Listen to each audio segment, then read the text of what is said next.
Hey guys, EpicenterBryan here. Hey, I'm working on one of my many projects. This is my Fairchild record cutting lathe, and I want to show you something interesting about this that I've discovered while I've been replacing the motor.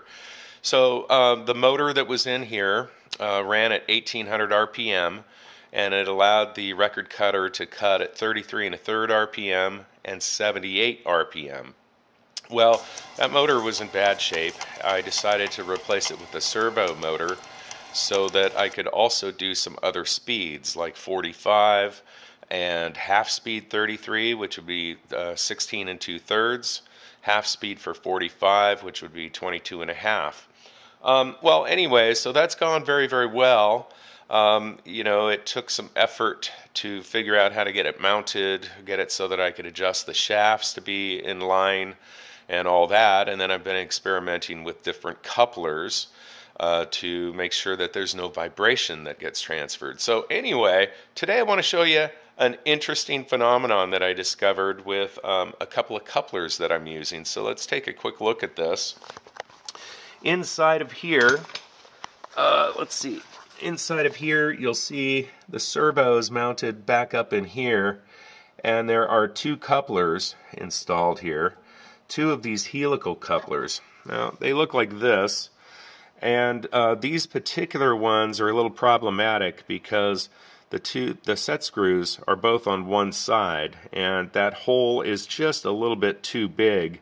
So it means you can't really get the coupler perfectly centered on the shaft. If this had an adjustment on each side, then you'd have a much better chance to be able to get that centered. Anyway, I'm going to be looking at replacing these, but the main thing is I wanted to show you what's installed there. And now what we're going to do is we're going to fire up the servo motor. We're going to put this in 16 2/3 RPM mode. And I want you to hear what happens. Okay, now you hear a tone, and that tone is actually coming from the couplers vibrating.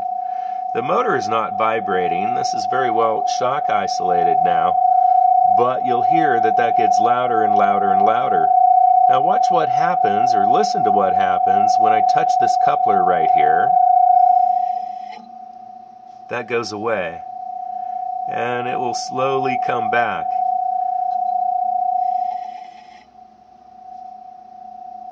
Okay, so I want to show you what I'm going to do to fix this, at least for now, and it's actually kind of funny. Let me turn this off for just a second. Okay, now what I've got here is I've got a little piece of, this is sort of an electrical tape without glue on it. It's silicone, and it sticks to itself, and it's very stretchy. So let me install this, and then we'll do that little test again. Okay, now you'll see that I put the tape right here, that little silicone strip, and we're going to fire this up again, and we'll put it in the same speed.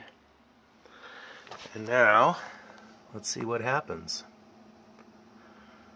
So this is kind of like watching paint dry. The point here is that the noise is gone, and it doesn't come back because there's a dampener now on that one coupler. See how quiet that is? All right. Well, anyway, thought you guys would kind of get a kick out of that.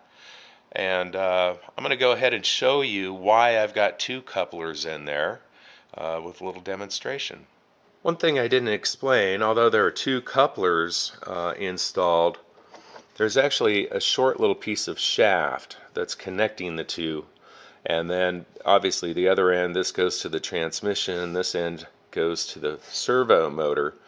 And the thing about these couplers is they can handle very little angular error. You may be able to see it if I just kind of squish this, but you can see a couple of degrees. This kind of fans out on the coupler, and you can see that it can handle that much, but not much at all, and practically nothing in terms of a misalignment of the two shafts, either vertically or horizontally. Let me give you a quick demo on why this works. So this is a drive shaft that has two U-joints, kind of like what's in your car. Okay, if these two shafts are misaligned like this, what happens is that shaft misalignment gets converted into two angular errors, one of which can be dealt with by this U-joint. So this is like a positive angular misalignment. And then this U-joint deals with the other component of that as like a negative angular error. And so you can see that the shafts can now be misaligned in an angular sense or in a horizontal or vertical sense. Now this is kind of a hard demo to do because I got to hold on to that shaft, but let me just kind of pull this, and you can see as that spins, I'll start changing that into an error. And you see how that works? Anyway, this is not a very good example because I don't have a fixed end over here, but that gives you a rough idea on how that works.